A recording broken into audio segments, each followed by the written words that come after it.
할렐루야. 오늘 이 아침에 나오신 여러분들을 주님의 이름으로 축복합니다. 오늘은 3월 20일 사순절 세 번째 주입니다. 사순절이 니케아 공의회 325년부터 사순전이란 말을 시작하면서 개인적으로 금식하고 기도하는 분들이 있게 되었습니다.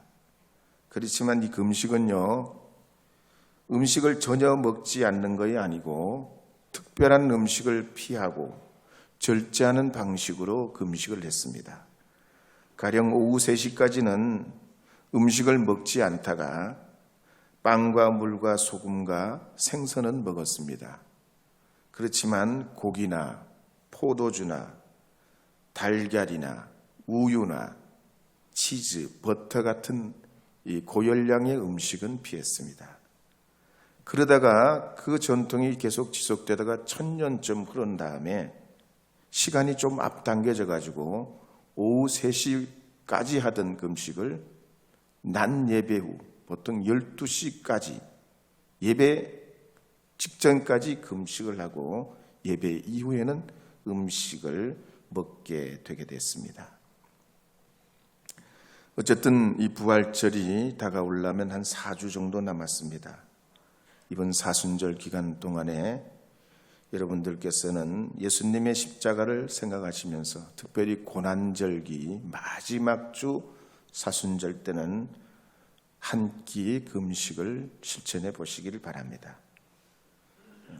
어떤 분들은 하루 종일 인터넷이나 SNS를 사용하는 걸 자제하는 미디어 금식을 하기도 합니다. 그러면서 한 끼 금식을 통해서 고난당하고 있는 분들, 어려움에 처한 분들을 후원하는 그런 기회로 삼으실 수 있기를 바랍니다. 우리 찬송가 373장 1절, 2절 부르고 간주하고 4절 불러보겠습니다. 373장입니다. 고요한 바다로.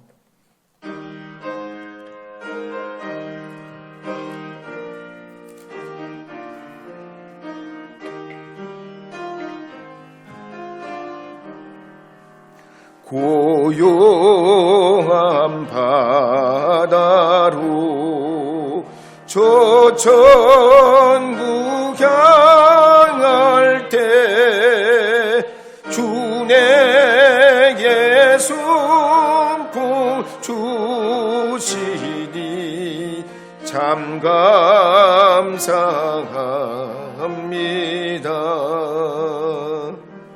금물 결기로나 나시지 못하나 이 풍랑으로 인하여 더 빨리 갑니다.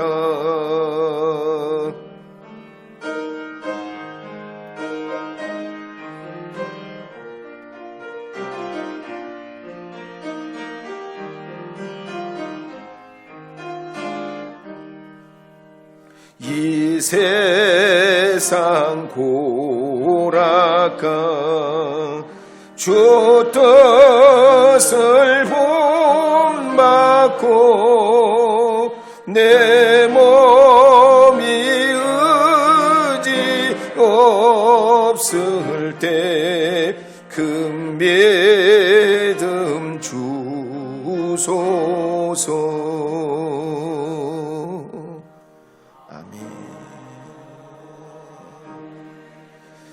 누가복음 13장 1, 2, 3절 말씀 함께 읽어보도록 하겠습니다. 함께 읽겠습니다. 그때 마침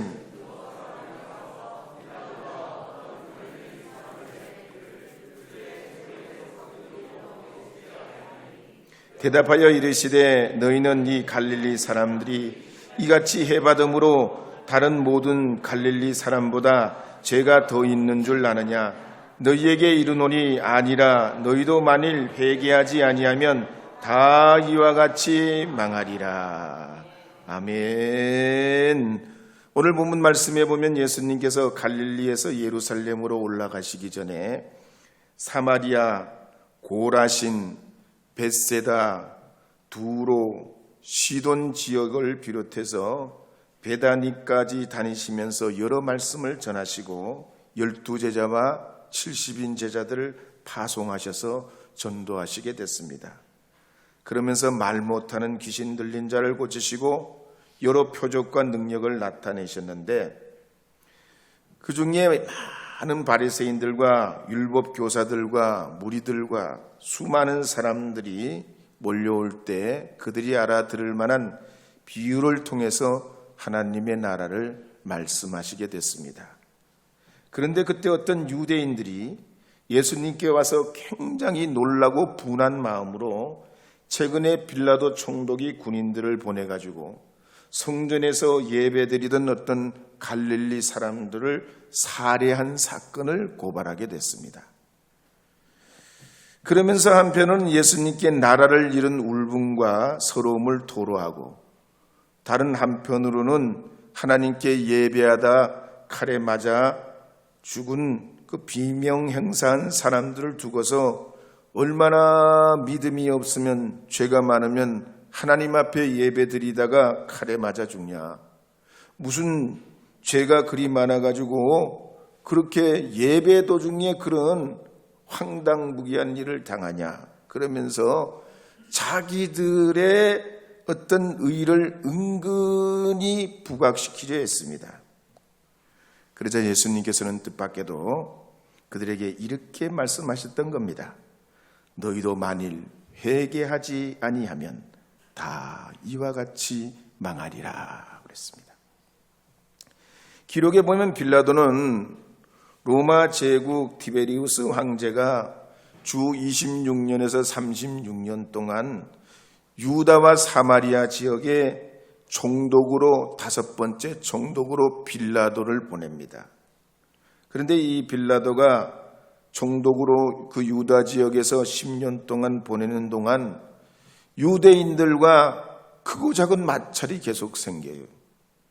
가령 빌라도는 전임자였던 발렐리우스 그라투스가 가이사라에 주둔하면서 대제사장직을 돈 받고 팔기도 하고 유대인들이 싫어하는 미신을 지키기도 하면서 평판이 좋지 않게 됐습니다.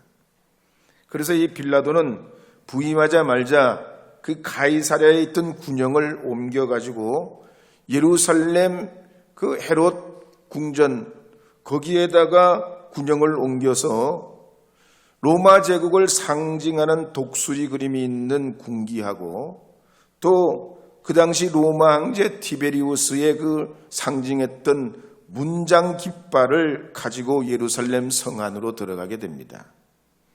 그럴 때 유대인들이 굉장히 술렁거려요. 아니, 이 거룩한 도성에 저런 걸 가지고 들어오다니, 여기는 말이지 하나님의 거룩한 도성인데 말도 안 되는 이계명을 어기는 하나님의 그 우상 덩어리 같은 저런 깃발을 가지고 말이지 저렇게 이 성 안으로 들어온다는 건 이건 있을 수 없는 일이다 말이지. 그들이 막 탄원서를 올리고 5일 동안 빌라도의 관저를 둘러싸고 소란을 피웁니다. 그럴 때 빌라도가 6일째 되는 날 모인 군중들에게 해산하지 않으면 처형을 하겠다고 협박을 하지만 이 유대인들이 목숨을 걸고 물러서질 않습니다. 결국 빌라도는 그들의 탄원을 들어주게 되고 성 안에 있던 군기와 문장을 모두 철수하게 됩니다. 그 다음에는 또 빌라도가 한 번은 솔로몬 연못에서부터 예루살렘 성 안으로 물을 끌어들여가지고 수도를 설치하려고 합니다. 그러니까 거기에 비용이 드니까 성전 창고에 있던 금을 가져다 쓰는 거예요. 강제로 물론 가져다 쓰는 거죠. 그러니까 이 유대인들이 난리가 납니다. 성전 창고에 있는 금은 우리가 하나님께 바친 성물인데 그걸 꺼내가지고 쓰는 거는 하나님의 물건을 훔치는 도적질과 마찬가지니까 이런 불경이 세상에 어딨냐. 우리가 도둑놈을 가만히 놔둬서는 안 된다. 소요를 일으키고 막 빌라도를 둘러싸고 그러니까 빌라도가 흉기를 가진 부하들에게 미리 일러가지고 군중들 속에 숨어 있다가 만약에 이 군중들이 난리를 피고 무슨 일이 일어날 것 같으면 그 사람들 중에 핵심 분자들을 그냥 칼로 찔러 죽이라고 말해요. 그러면서 결국 여러 사람이 다치고 죽게 됩니다.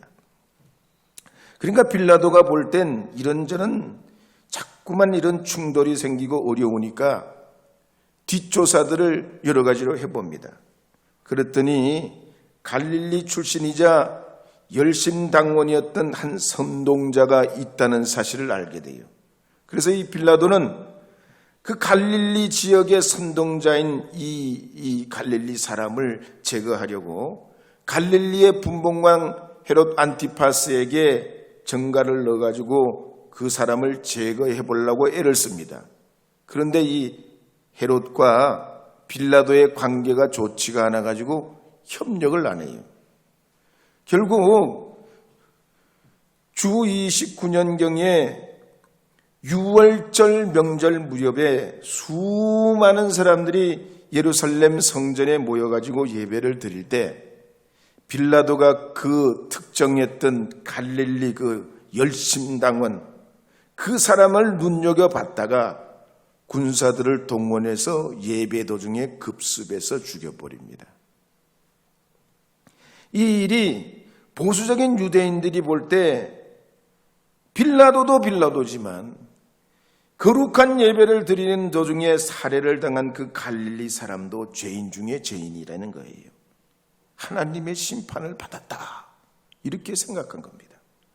그럴 때 예수님께서 그들을 보시고 예루살렘 동남쪽에 있던 실로암 연못에서 망대가 무너져서 18명이 죽은 그 사건을 비유로 들어 말씀하시면서 누가복음 13장 3절에 이렇게 말씀하셨던 겁니다. 함께 읽어보겠습니다. 너희에게 이르노니 아니라 너희도 만일 회개하지 아니하면 다 이와 같이 망하리라. 성경 시대만 그런 게 아니죠. 오늘날 현대인들도 여러 가지 어려운 일, 불행한 일을 당합니다. 어떤 사람은 전쟁으로 죽고, 어떤 사람은 교통사고로 죽고, 어떤 사람은 선거운동하다가 죽고, 어떤 사람은 불이 나서 죽고, 어떤 사람은 전염병으로 죽고, 어떤 사람은 기차 수리하다가 죽고, 어떤 사람은 노동 현장에서 생각지도 않는 우한질고를 만나요. 그런데 유대인들의 시각으로 보면 이런 모든 건 다 하나님이 치신 거고 분명히 그 사람들이 천벌을 받은 겁니다. 오래 살면 의인이고 말하자면 빨리 무슨 병에 걸려서 세상을 떨면 죄인으로 보는 거지요. 그러나 우리는 그렇지 않죠. 누구나 하나님 앞에 구원받아야 할 죄인이요 용서받고 새 삶을 살아야 하는 하나님의 백성들이기에 우리는 주님 앞에 자신을 돌아보고 세상의 여러 가지 일을 만나고 볼 때마다 우리 자신을 돌아보며 회개하며 하나님의 자녀로 살아가야 할 줄로 믿습니다. 그래서 오늘 말씀에도 보면 하나님을 믿는 사람은 두 가지가 있어야 된다는 거예요. 첫째는 회개와 또 다른 하나는 회개의 열매입니다. 예수님께서 비유하신 이 포도원에 심은 무화과 나무는 보통 3m에서 5m 정도로 자랍니다. 6월달이 되면 먼저 첫 열매가 있고 9월 가을경이 되면 두 번째 열매가 달립니다. 보통 이 무화과 나무는 2년째 열매가 맺게 되죠. 그런데 이 포도원에 심은 이 무화과 나무는 어떻게 된 것인지 3년이 지나도 땅만 차지하고 열매가 없더라는 겁니다. 그러니까 주인이 볼 때 이 무화과 나무는 싹수가 없는 거예요. 놔두더라도 자리만 차지하고 땅만 버리게 되니까 아예 지금 이걸 다 제거해버리고 베버리겠다는 거예요. 그러니까 포도원을 관리하는 포도원지기가 아니 지금까지도 두셨는데 제가 올 한 해만큼은 더 신경 써가지고 거름도 주고 물도 줘가지고 어떻게든 열매를 맺게 해볼 테니까 그때 가서 열매를 못 맺으면 그냥 찍어버리자고 그렇게 제안을 하게 되죠. 이 말씀에 보면 예수님은 포도원 지기세요. 그리고 우리는 포도원에 심어진 무화과 나무와 같이 주님이 열매 맺도록 기다리시는 그 열매를 얻도록까지 우리를 향하여 바라보시는 무화과 나무입니다. 그래서 하나님께서는 우리에게 은혜도 주시고 건강도 주시고 가정도 주시고 양식도 주시고 일터도 주신 줄 믿으시기 바랍니다. 그래서 우리는 때를 따라 의의 열매를 맺고 빛의 열매를 맺고 성령의 열매도 맺고 믿음의 열매도 맺고 전도의 열매도 맺어야 하는 줄 믿습니다. 그렇다면 과연 우리가 어떻게 해야 되냐? 회개와 회개의 열매를 어떻게 맺어야 되냐는 거예요. 웨슬리 목사님이 1767년에 런던에서 신자의 회개라는 설교를 통해서 이런 설교 말씀한 내용이 있어요. 회개라는 건 신앙의 문이라고 그랬습니다.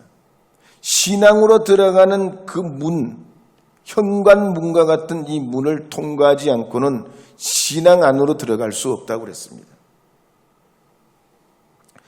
우리 안에는 특히 이 죄성이라는 것이, 죄책이라는 것이, 무력감이라는 것이 우리 스스로 깨달아 하는 지혜가 없기 때문에 주님이 우리를 부르시어서 우리 죄를 다 가려주고 씻어주고 용서해 주셨지만 끊임없이 이 죄라는 녀석은 계속 우리의 삶에 도전하기 때문에 우리가 예수님 잘 믿으려고 해도 여전히 우리 안에는 남아있는 죄의 찌꺼기가 있다는 얘기예요.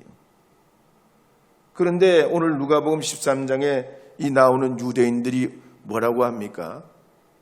일어난 그 사고, 황당무계하게 예배를 드리다 죽은 사람들, 그 사람들의 죄만 자꾸 따지고 있다는 얘기지요. 그 사람들이 얼마나 하나님 앞에 천벌받았나 자꾸 남만 보지 그런 일을 통해서 스스로 깨달으려고는 하지 않는다는 얘기예요. 나는 괜찮고 의롭고 옳고 특별한 하나님의 사람이라고 여기면서 자꾸만 자기를 두둔한다는 얘기예요. 사람이라는 게 그렇다는 겁니다. 항상 저는 하나님밖에 없습니다. 주님으로 살길 원합니다. 오직 유일하신 주님만이 제 소망입니다. 이렇게 말했다가도, 그렇게 믿고 살다가도 어느 한순간이 되면 하나님 뜻보다 자기 뜻을 더 높이 생각하고 주님이 기뻐하시는 일을 포기하는 게 사람이에요. 그리고는 육신의 정욕, 안목의 정욕, 이생의 자랑에 쏠려 사는 것입니다. 그래서 우리가 깨어서 기도하지 않으면 우리도 모르는 순간에 정욕이 살아나고 무력감에 눌리게 되고 세상 쾌락, 온갖 이런 세상 사랑에 빠져서 하나님을 잊고 살아가기가 일수란 얘기예요. 그래서 우리 주님께서는 우리 마음속에 있는 의심이나 탐심이나 명예욕이나 물질욕이나 자만이나 고집이나 분노나 세상사랑 같은 이 쓴뿌리가 있는 걸 빛을 비춰주셔야만이 그제서야 깨닫고 우리가 죄인되고 주님 없이 살 수 없다는 사실을 알게 돼요.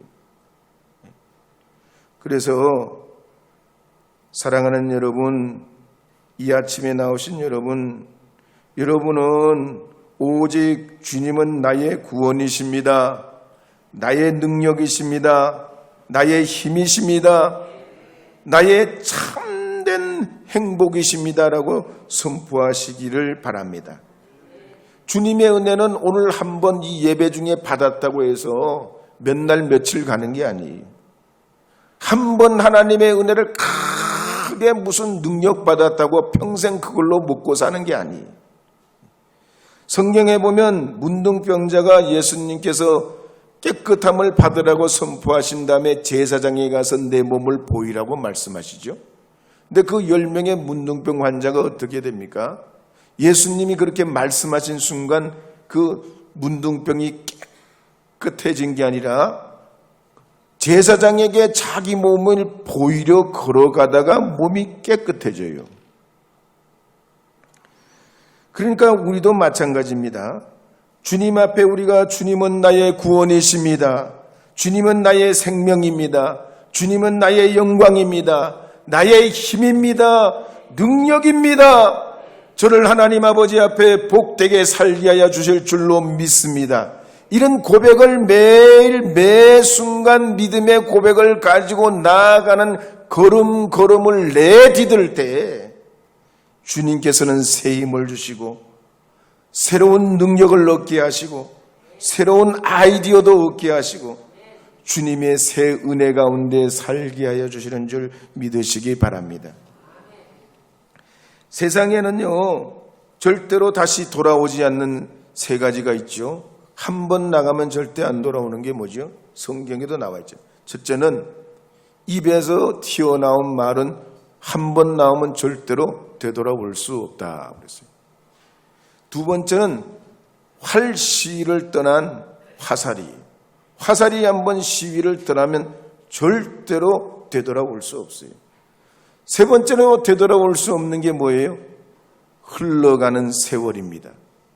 이 흘러가는 세월은 한번 지나가면 절대로 되돌아오는 법이 없지요. 그렇기 때문에 여러분이 삶을 살아갈 때 덕을 세우는 말, 격려하는 말, 칭찬하는 말, 화평케 하는 말, 서로 믿음을 주는 말, 이런 말들을 꼭 하시기를 주의 이름으로 축복합니다. 예, 한번 옆에 계신 분들과 인사하도록. 참 오늘 주일날 뵈니까 훨씬 더 멋지시네요. 시작.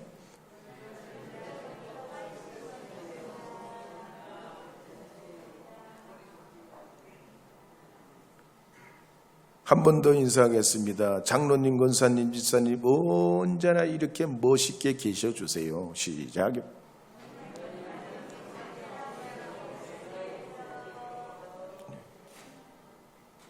여러분, 물고기를 보면요, 이 물고기가 어디에 낚여요? 어디에 낚여? 가끔씩 꼬리에 낚이는 놈도 있고 몸에 낚이는 놈도 있어요. 근데 대부분 어디에 낚여요? 입에 낚여요. 입에. 물고기는 입 가지고 먹고 살아요. 그러니까 다른 뭐보다 입을 먼저 다 움직이잖아요. 그러다가 입에 탁 결국은 낚여요. 우리가 이 사순절 기간 동안에도 보면 형제에 대해서 더 사랑하고 축복하고 아름답게 말하고 격려하시면서 주님 바라보시게 될 때에 우리가 남을 낮게 여기고 사랑할 수 있게 되는 줄 믿으시기 바랍니다. 정결한 마음 주시옵소서. 한번 불러보겠습니다. 정결한 마음 주시옵소서.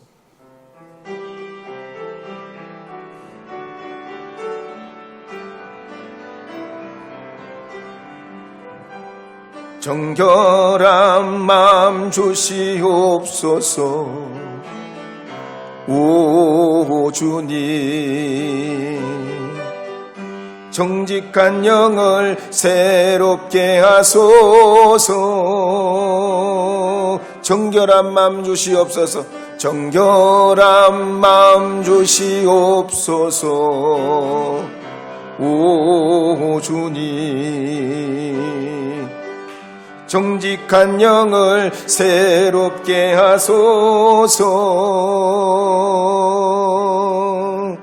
나를 주님 앞에서 멀리하지 마시고 주의 성령을 거두지 마옵소서. 그 고와 기쁨 다시 회복시키시며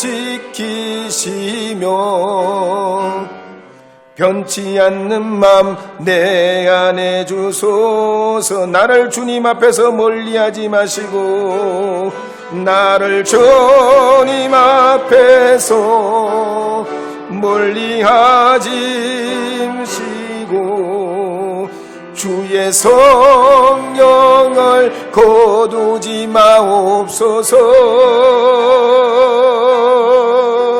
그 구원의 기쁨 다시 회복시키시고 변치 않는 맘 내 안에 주소서. 할렐루야. 이사야 55장 1절에서 9절 말씀에 보면 회개를 위한 두 가지 핵심적인 말씀을 해요. 첫째는 떠나라는 거예요. 떠나야 해요. 그 자리에서 떠나야 돼요. 두 번째는 듣고 순종하라는 말씀을 강조해요. 세상에 보면 수만 가지 소리가 있습니다. 수만 가지 지식도 있어요. 그러나 사람이 하나님의 말씀을 듣고 순종해야 형통을 얻습니다. 그래야 인생에 목마름이 없어요. 성경에 보면 그러기 때문에 위대한 신앙인들은 다 자기 자리를 박차고 떠나는데 대가들입니다. 가령 아브라함은 본토 친척 아비집을 떠났지요. 야곱은 고향을 떠납니다. 모세는 궁궐을 떠나요. 예수님도 하늘 보좌를 버리시고 이 땅에 오셨습니다. 뿐만 아니라 바울도 익숙하고 편안하고 잘 성장하던 부흥하던 그 에베소 교회에서 자리 잡고 목회하는 게 아니에요. 과감히 떠나요.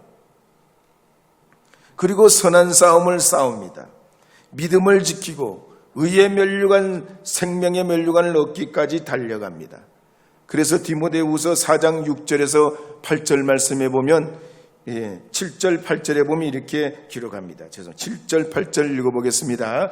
내가 선한 싸움을 싸우고 나의 달려갈 길을 마치고 믿음을 지켰으니 이제 후로는 나를 위하여 의의 면류관이 예비되었으므로 주 곧 의로우신 재판장이 그날에 내게 주실 것이니 내게만 아니라 주의 나타나심을 사모하는 모든 자에게니라. 아멘. 오늘날 우리가 그렇습니다. 이 사회가 취업도 어렵고 결혼도 어렵고 내 집 마련도 어렵고 공부도 직장생활도 쉽지 않습니다. 그렇다고 자꾸만 안 된다고 안으로 오그라들면 안 되죠. 구본영 씨가 쓴 익숙한 것의 결별이라는 책에 보면 더 나은 미래를 위해서는 우리가 안주하는 것, 그리고 그 기득권을 유지하려고 하는 것, 이걸 과감히 결별해야 된다고 그랬습니다. 그런데 순진한 사람, 내일로 미루기를 좋아하는 사람, 좌절을 많이 경험한 사람, 문제가 없는 사람들은 그냥 그 자리에 눌러 앉으려고 해요. 그러다가 번번이 기회를 놓칩니다. 그러기에 오늘 말씀에도 보면 예수님 시대 유대인들이 그랬습니다. 그들은 나라를 잃고 할 수 있는 일이 많지 않았습니다. 해봐도 소용이 없고 마음대로 할 수 있는 것도 별로 없어요. 그러니까 계속 남 이야기하고 남 탓하고 자포자기하고 절망하고 한탄하고 세상을 원망하고 남을 정죄하고 하나님을 원망합니다.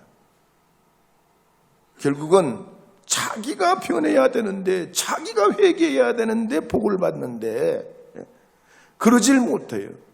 그래서 예수님께서 누가복음 13장 5절에 이렇게 말씀하셨던 겁니다. 한 번 더 읽어보도록 하겠습니다. 누가복음 13장 5절입니다. 너희에게 이르노니 아니라 너희도 만일 회개하지 아니하면 다 이와 같이 망하리라. 아멘. 오늘날 현대인들이 왜 피곤합니까? 일이 힘들고 매달 대출금 갚아야 되고 쉬는 날이 없고 여러 가지 문제가 있고 답답해서 그런 겁니까?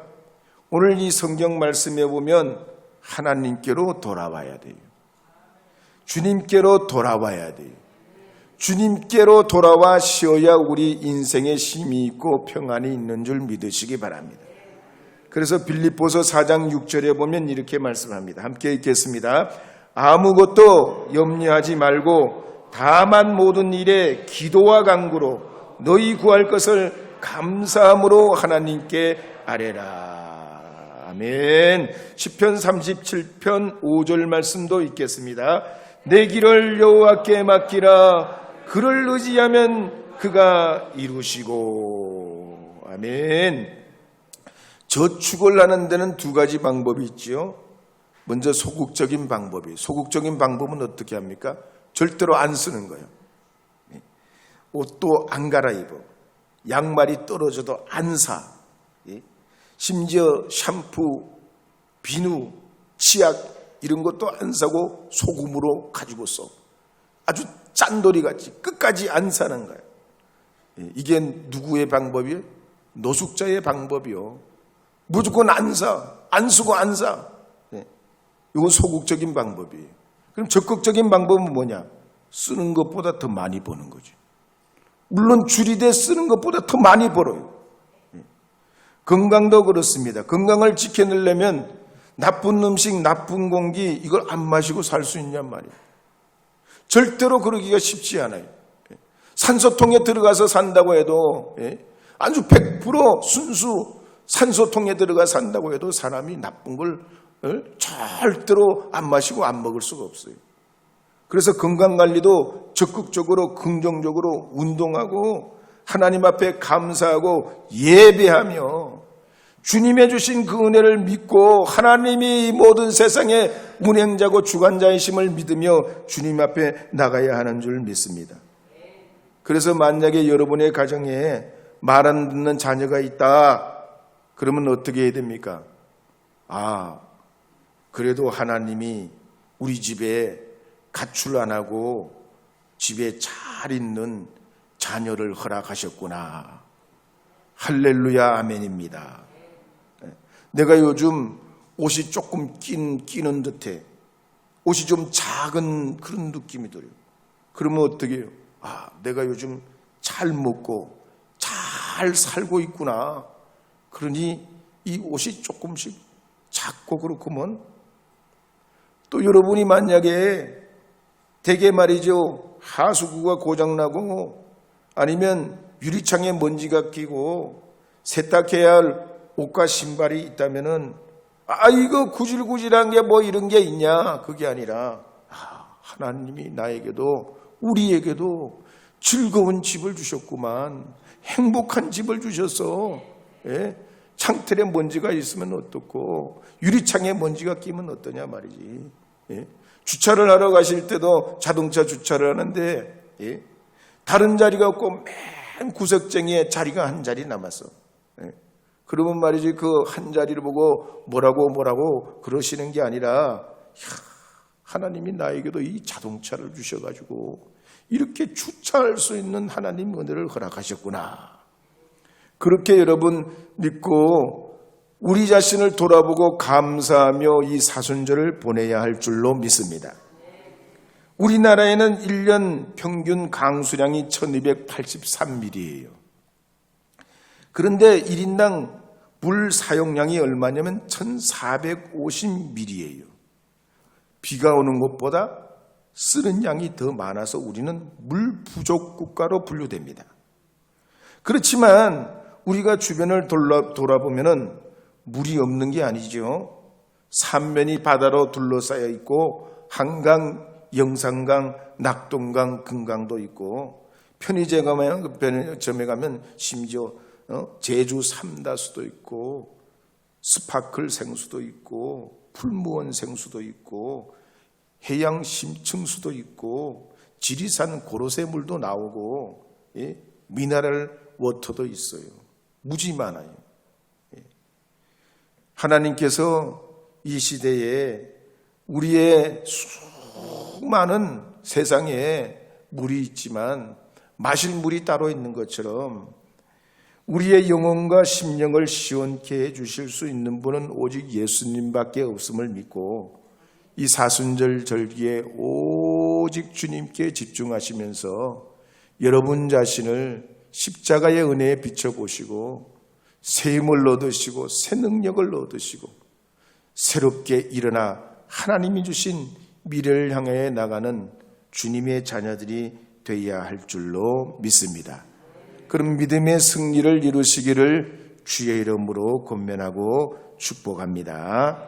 기도하겠습니다. 하나님, 주님의 은혜 가운데 우리를 부르시어 주께서 하나님의 자비의 은총을 얻게 하여 주셨사오니 우리가 불의한 길을 악한 것에서부터 돌이켜 주님께 돌아가게 하시고 너그러우시고 자비로우신 주님 앞에 우리의 삶을 회복하도록 이 사순절 가운데 은혜를 내리워 주시옵소서.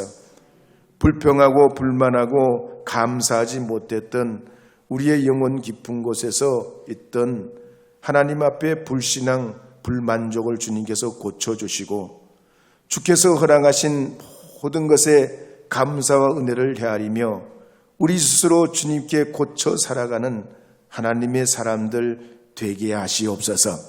그리하여 가정도, 삶도, 일터도, 직장도, 우리의 살아가는 모든 이 사회도 하나님의 은혜로 더 풍성해지도록 복을 내리워 주시옵소서. 예수님의 이름으로 기도합니다. 아멘.